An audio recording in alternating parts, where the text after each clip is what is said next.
Water, water everywhere, but not a drop to drink. Coleridge couldn't possibly know when he wrote the rhyme of the Ancient Mariner how prophetic he was being. Last week, we covered the Solidarity Aid response to the floods in Nebraska, and this week, following our last segment on access to water, we're taking a look at the spring outlook from the National Oceanic and Atmospheric Administration, or NOAA.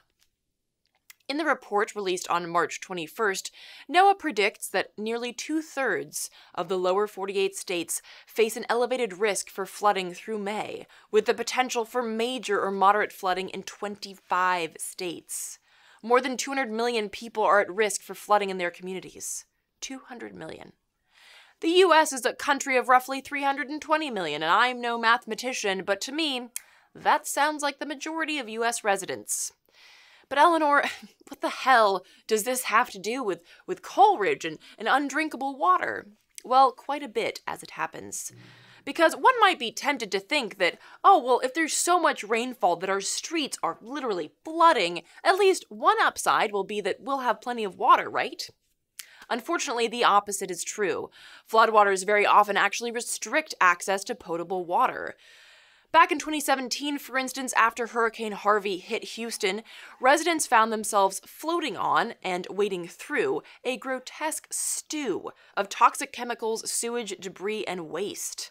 Between petroleum and chemical plant runoff, plus several Superfund sites leaking lead, arsenic, and other carcinogenic compounds, severe health risks were literally flooding into people's homes.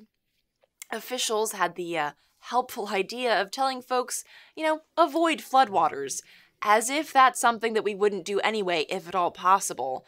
Meanwhile, the CDC hosts a web page that warns folks of the dangers associated with coming into contact with floodwaters, which include hazardous and/or radioactive waste, downed power lines, sharp objects such as glass or metal fragments, and stray animals such as rodents and snakes.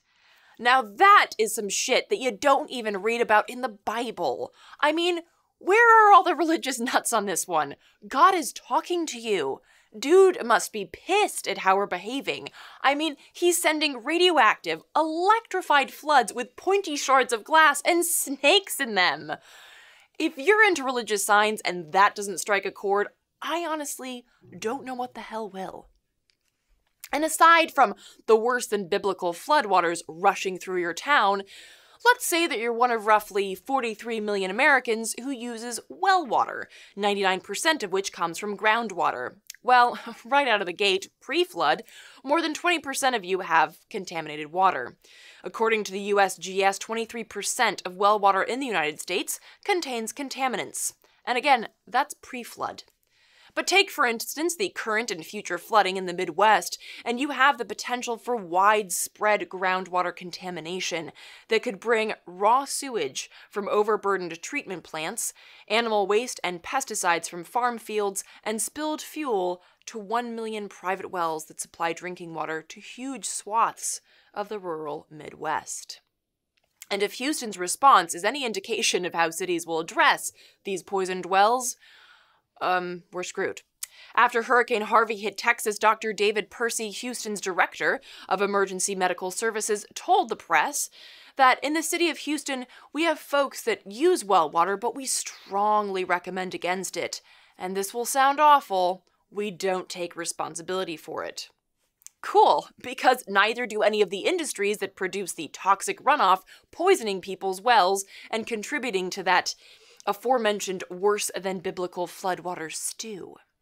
Indeed, back in 2017, NRDC filed 2 lawsuits against the EPA due to their failure to hold polluters accountable for the chemical runoff polluting waterways after storms. And that's hardly the first time that this issue has been raised. And rest assured, it'll be raised again. But unfortunately, no amount of lawsuits can bring back potable water.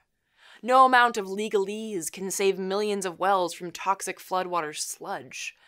As we stare down one record-breaking flood after the other, compounded by extreme droughts, migration, and conflict, we have to be very real about legitimate solutions. And the only solution that can address polluted floodwater is the same solution that addresses the issue of freshwater access.